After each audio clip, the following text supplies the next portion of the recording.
Cette émission est une production de la télévision régionale des Moulins.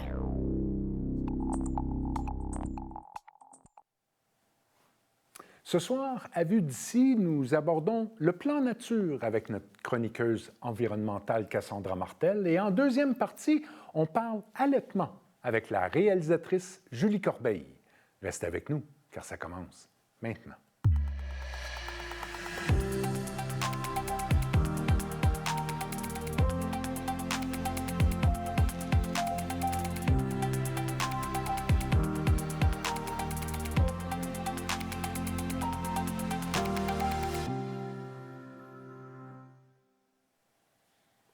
À vous à la maison, bonsoir et bienvenue à cette autre émission de Vue d'ici. Vous le savez, j'apprécie que vous y soyez.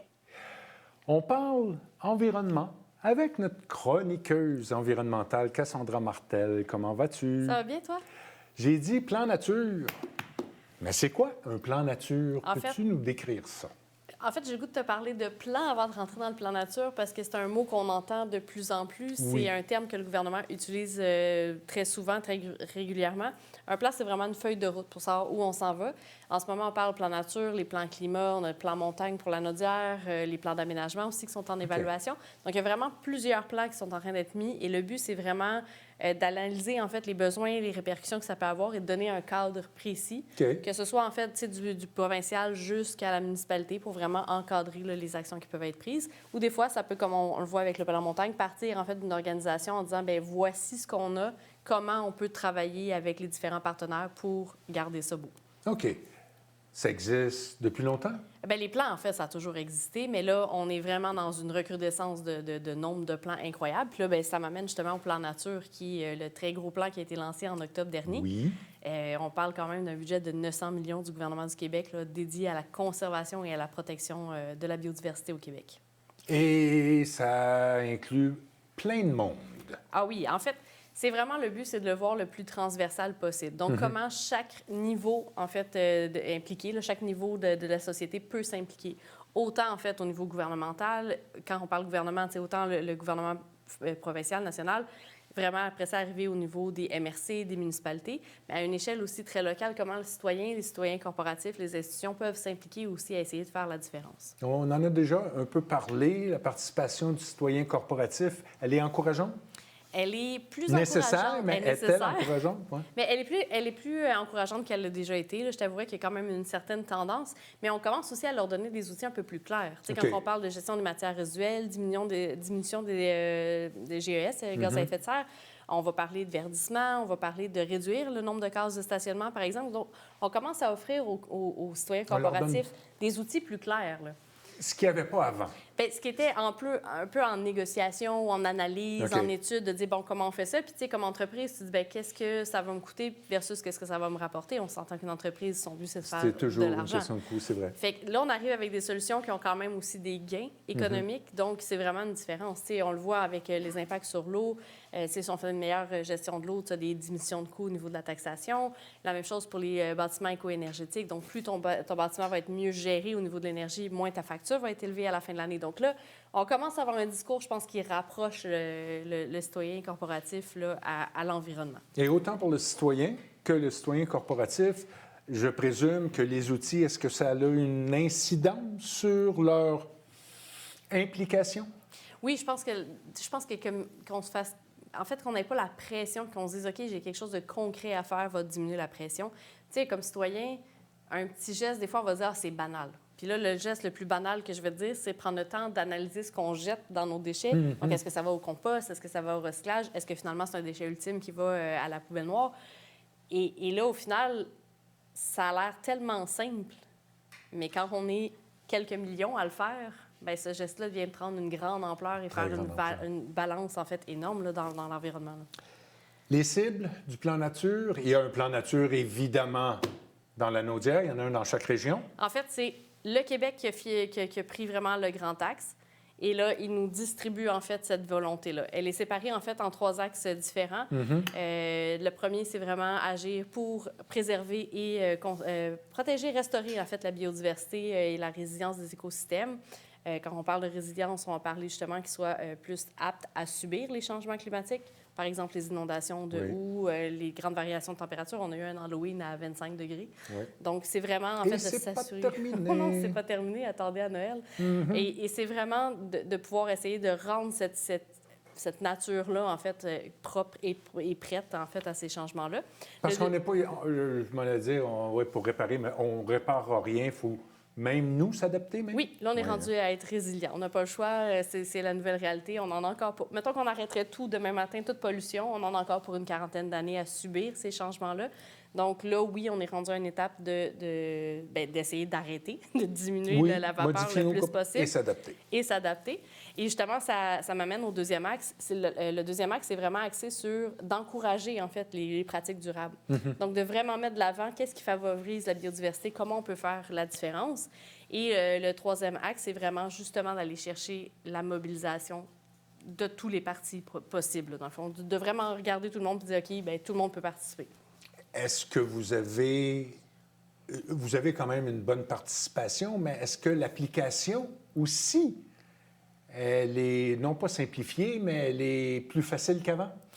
Je pense qu'on a plus d'outils qu'avant. Et c'est peut-être parce qu'on est comme une génération aussi qui commence à en entendre parler depuis tellement longtemps que ça vient comme un peu dans nos réalités. Tu sais, je pense que et toi et moi, si on se fait dire c'est-tu un fardeau de recycler? Sûrement que tu vas dire non, c'est mon quotidien. Tu sais.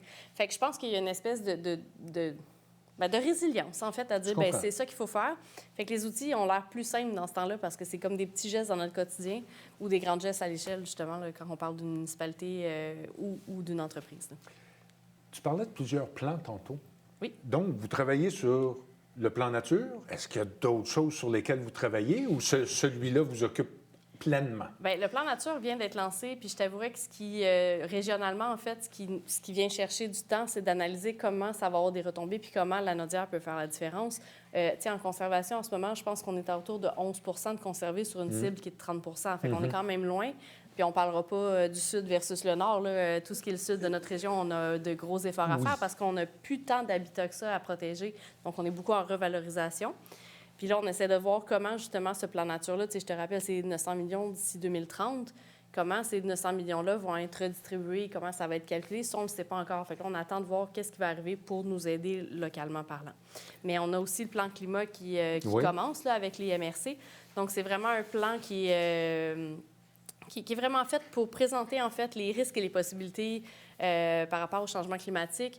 Puis, dans le fond, c'est d'identifier qu'est-ce qui peut être prioritaire dans la région. Puis, tu sais, nous, on a 6 MRC là, dans notre grande région. Donc, c'est de voir, bien, qu'est-ce qui concerne Matawini et probablement pas les mêmes effets ou les mêmes raisons que ce qui arrive dans des moulins, par exemple. T'sais, des moulins, on est beaucoup plus d'habitants au pied carré, il y a beaucoup moins de grandes superficies. Tandis que quand on arrive en Matawini, bien, pensez à Matawini, c'est les lacs, c'est les rivières, c'est les montagnes. Donc, on est vraiment dans l'action est différente. Là. Exactement, les besoins. Ça n'empêche pas qu'ils ont des besoins, puis il ne faut pas non plus se dire, OK, le meilleur des mondes, ce que je rêverais de faire, c'est on protège toute la forêt, mais c'est pas la seule solution de dire, OK, parfait, dans la Naudière, on vient de protéger 30 de notre cible. Bien, c'est toute la Matawini qui là. Non, c'est ça, c'est que chacun doit se préparer, faire sa part et de justement aller voir c'est quoi les risques auxquels on est confronté. Parce que protéger, il y a aussi...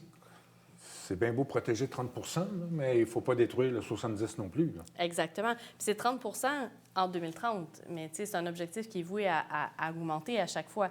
Donc, il fallait se donner un objectif clair, je crois, à partir de la COP 15 en 2022 à Montréal, de se dire, parfait, vers quoi on s'enligne. Et là, un coup qu'on est là-dedans, bien, OK, parfait, là, on a un objectif, on sait, on est des humains, là, on a besoin d'une cible. Donc, la cible est là, mais fiez-vous sur moi que le but, c'est de l'amener à 50, à 70 Puis, c'est pas, comme je vous dis, c'est pas juste de conserver, il faut aussi aller réhabiliter certains milieux. Il y a eu une rencontre l'année dernière, je pense, à Saint-Roch-Lachigan. Est-ce qu'il va en avoir d'autres de ce type-là? Oui, on espère. Je te dirais qu'on est beaucoup en ce moment en train de planifier les élections. Donc, on a quand même 2 élections qui s'en viennent en 2025. Donc là, en ce moment, ce qu'on est en train de voir, c'est comment on peut outiller les candidats et les élus potentiels à prendre, en fait, de plus en plus de décisions vertes. C'est un mouvement qui s'est créé, justement, depuis les 2 dernières élections. Et là, justement, dans la Naudière, on veut que ça se poursuive. On veut être fiers de notre déclaration pour l'environnement qu'on a signée en 2023 et de s'assurer, en fait, que même si les élus, tout le monde change demain matin, bien qu'il y a quand même une volonté à poursuivre cet engagement-là. Je comprends. Et quand vous dites identifier, avez-vous commencé des pourparlers avec tout élu de quelque allégeance que ce soit? Écoute, avec tous les sujets environnementaux qu'il y a sur notre territoire en ce moment, on est quotidiennement en train de parler aux élus, mais aussi aux directions générales des municipalités. Puis ce qui est vraiment intéressant, c'est qu'on a aussi une plus grande écoute de la part des entreprises. On a de plus en plus de grandes entreprises qui se tournent vers les organismes environnementaux pour dire, OK, qu'est-ce que je peux faire? Puis là, c'est la part, justement, de ne pas rentrer dans un éco-blanchiment, mais moi, une entreprise qui a le goût de faire les choses différemment, bien, go, on va l'encourager, puis on va essayer de trouver des solutions, là. Outre peut-être de futures rencontres, est-ce qu'il y a de gros plans de travail pour le CREL? Et j'aimerais aussi que tu nous donnes l'adresse Internet. Il y a plusieurs choses qui se retrouvent sur votre site. Hein? Oui, en fait, là, le site est en pleine construction en ce moment. Fait que pour l'instant, c'est un peu un site qui n'a pas toute l'information, mais on a hâte de lancer le nouveau site, donc crelanaudière.ca. Mais je te dirais que les gros dossiers en ce moment, c'est vraiment les deux grands chantiers, c'est nos 2 sites d'enfouissement technique. Il faut s'assurer que les choses se fassent convenablement. Ça brasse beaucoup dans la région. Là. Les gens sont à l'affût. On a besoin de nos sites d'enfouissement technique. On doit gérer des déchets. On n'a pas le choix. On ne commencera pas à les brûler ou à juste les refiler à quelqu'un d'autre. C'est notre responsabilité. Mais là, on est en train de voir comment eux doivent faire les choses mieux. Et d'une autre manière, comment on peut sensibiliser le consommateur à mieux consommer. Parce que la base, c'est là. On s'en sort pas. C'est ce qu'on jette. La poule ou l'œuf. La poule ou l'œuf. Cassandra, je te remercie beaucoup. C'est toujours très intéressant. J'ai hâte à la prochaine chronique. Oui. Quant à nous, on se voit dans quelques secondes avec la réalisatrice Julie Corbeil.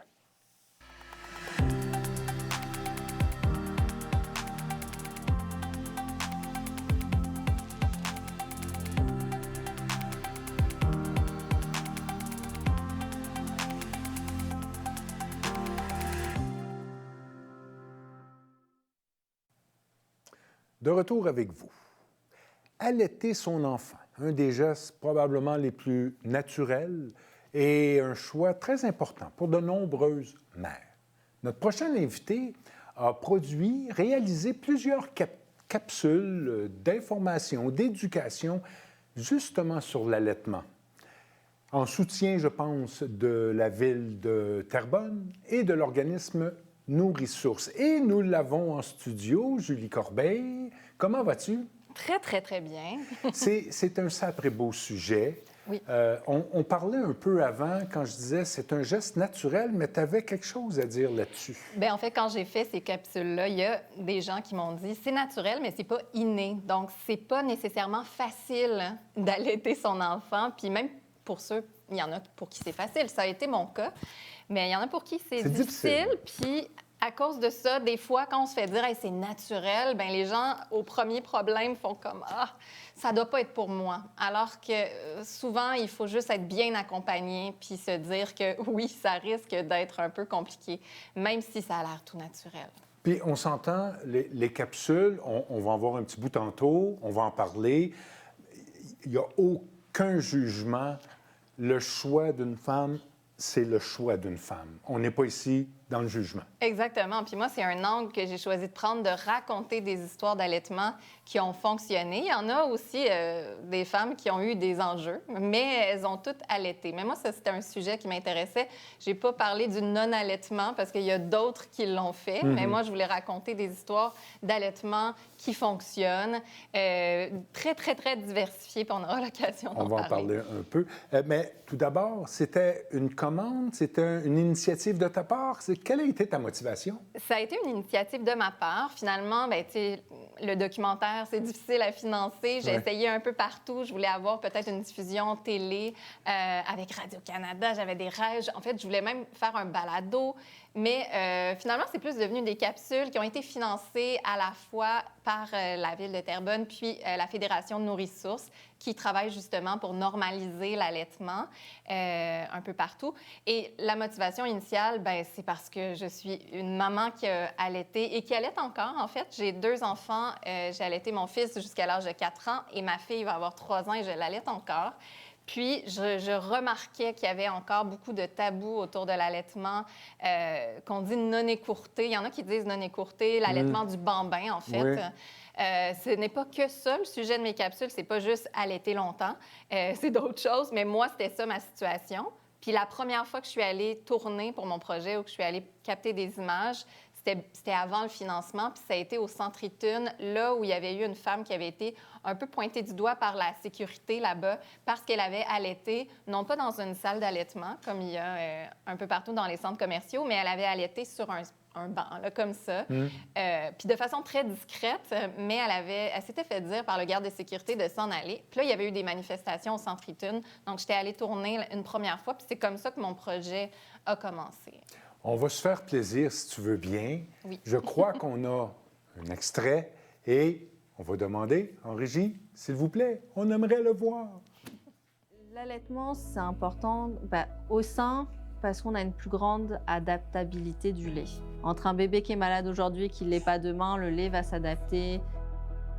C'est quelque chose que j'aime faire, qui me procure comme de l'empowerment féminin, là, d'être fière de ce que mon corps de femme est capable de faire. Je vais allaiter, puis on verra si ça marche. Puis, ben, ça fait 4 ans et j'allaite toujours. Et les mamans que c'est leur premier bébé, les jumeaux, souvent vont avoir tendance à allaiter pas en même temps. Parce que c'est tout un apprentissage à allaiter. Oui, c'est naturel, mais non, c'est pas inné. La charge mentale de me dire, ben je peux pas sortir de la maison parce que faut que j'allaite mon bébé, ben elle était pas là. On a pu sortir de la maison puis laisser l'autre maman avec bébé qui pouvait allaiter aussi. C'est important pour moi d'allaiter les bébés que j'ai portés. Ça faisait aussi une belle transition entre le ventre et remettre l'enfant qui n'est pas le mien, en fait. Là, on est arrivé chez la famille du petit bébé que j'ai porté. On vient faire une livraison de lait. J'ai déjà des mamans qui m'ont écrit et m'ont dit « Oh mon Dieu, je pensais pas que j'aurais pu allaiter mes jumeaux. » Puis j'ai vu tes publications, j'ai vu tes vidéos. Puis maintenant, mes jumeaux ont 10 mois, je réussis à les allaiter. Puis à toutes les fois, je suis tellement fière, je suis tellement contente que mon expérience a pu aider d'autres mamans. Il y a énormément de femmes qui allaitent plus que 6-9 mois, mais beaucoup, beaucoup, beaucoup, beaucoup. Puis à chaque petite goutte qui va arriver, tu vas en sentir tellement une fierté puis une joie de l'or en barre, dans le fond, là. De l'or liquide, en fait, là, ouais.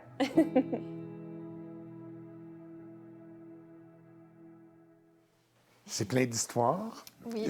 C'est quoi? C'est combien de capsules?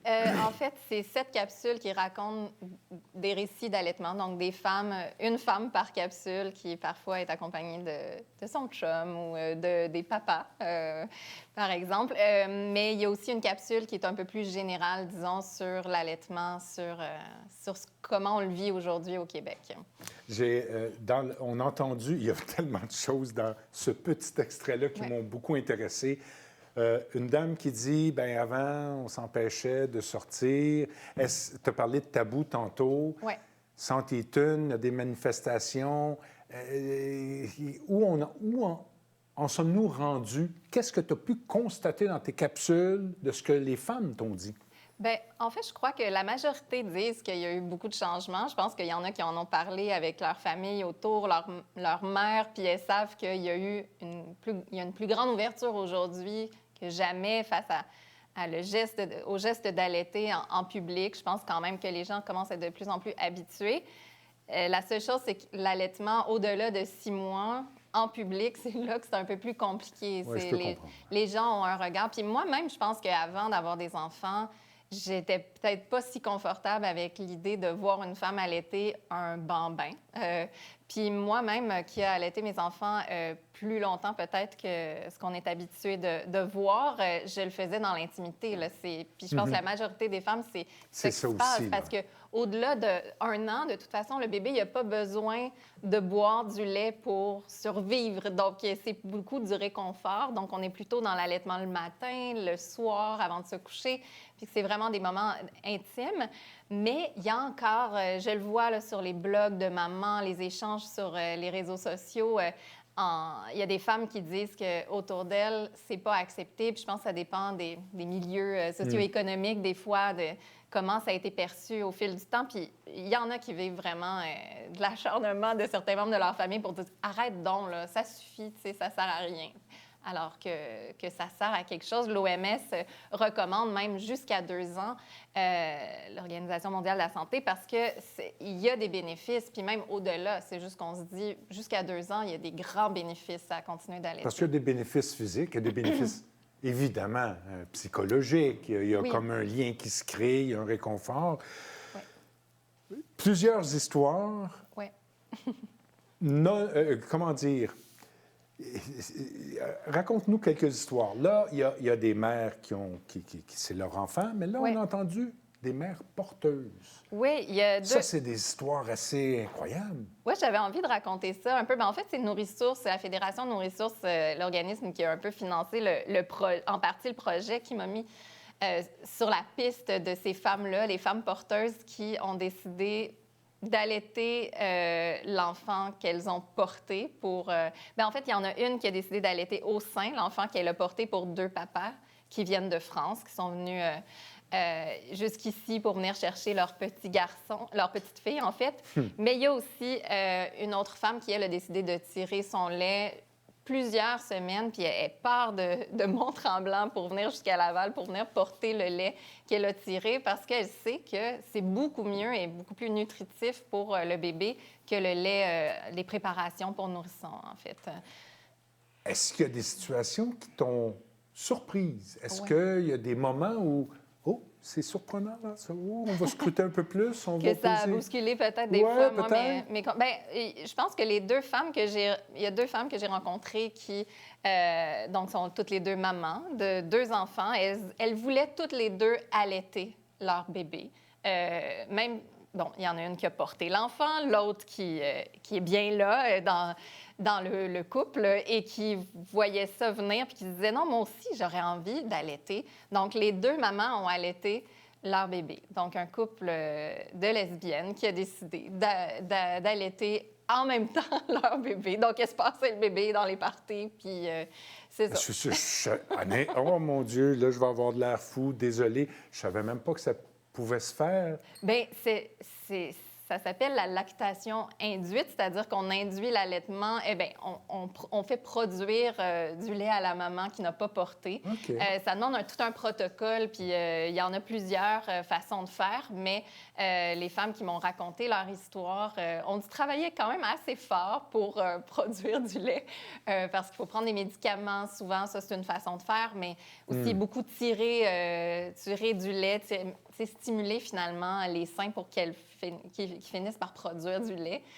Donc, c'est toute une affaire, mais en même temps, elles le disent dans ma capsule. C'est une grande motivation. Il faut avoir une grande motivation, mais en même temps, nous, souvent, comme femmes, avec le papa, des fois, on se dit « Ah, si j'aurais aimé ça que... » Oui, c'est ça, j'aurais aimé ça que si lui était capable de produire du lait, il me semble que ça me déchargerait un peu.